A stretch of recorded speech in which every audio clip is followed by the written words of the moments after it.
Now let's finally talk about how we can get all of our media files, our videos, our images, our music and our sound effects into Premiere Pro so we can actually start editing our first project.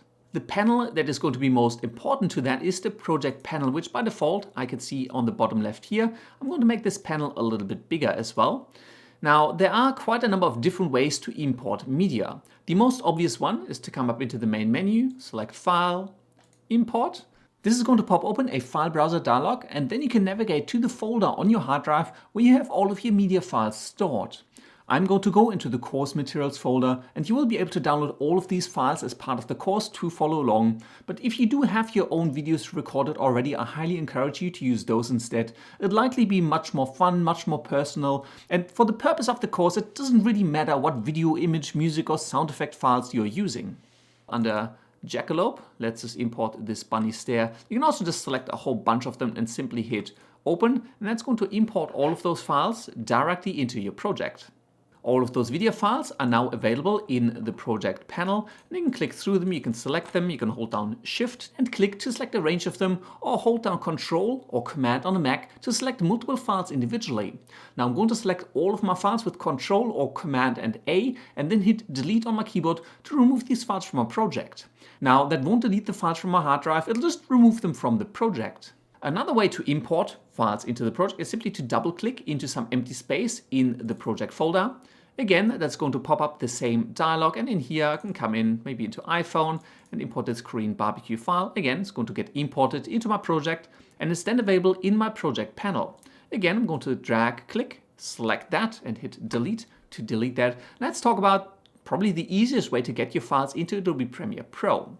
Simply open up a file dialog. I've got one here already navigated to the course materials, and you can now simply select folders or a whole group of folders, drag and drop them directly into the project panel, let go, and Premiere Pro will import them into your project folder already organized into the folders that they were in. So this makes it really easy if you've pre-sorted and pre-named your files. Just drag that whole thing into your project and everything will get imported. Now do note that while Premiere Pro does support a very large number of audio and video material, there are some file types Premiere Pro just doesn't recognize. I've got an amazing _landscapes_00.zop or zop file here.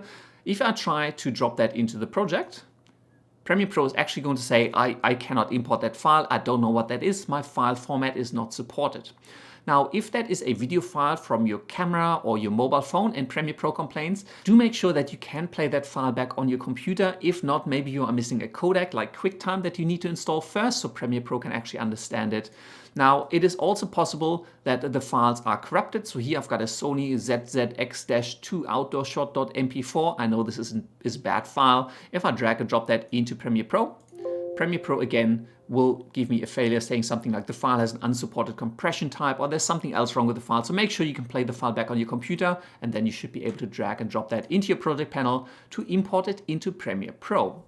Now in our project panel, Premiere Pro has imported all of our files into their separate folders. They're called bins in Premiere Pro, and you can restructure things in here as well. So down here at the bottom of the project panel, you'll find a number of different icons. There's one, a little folder icon saying new bin. If you click that, it's going to create a new folder, and you can call this whatever you want to. Maybe I'm going to call this footage, and you can actually just drag and drop folders around here. So let's select these 4 folders and drop them into the footage bin.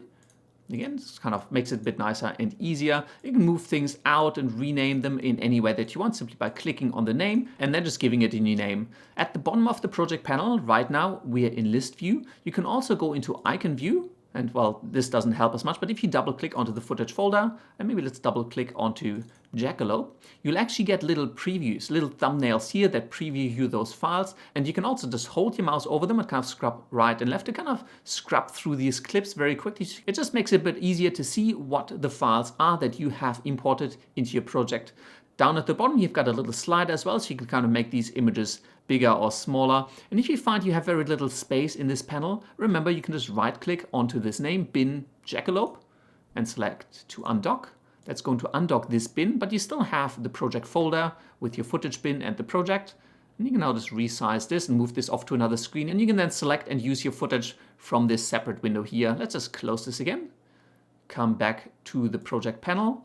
And maybe let's return that to list view. Now it's totally up to you how you want to manage these folders. I usually, once I'm in a specific one, I like to pop it open, just it's a bit easier to select the files. But in my project panel, I like to keep everything nice and clean in this list view. Also, if you're looking for a specific file, there's a search function up at the top here. So if I search for bunny, that's going to filter down everything I have in my project panel to only the files that have bunny in the name. So there are just 2, bunny stare and jackalope bunny. And we'll get to those ones in just a little bit, but it just makes it a bit easier if you have a large amount of footage imported into your project, assuming that everything is properly named, to just find what you're looking for.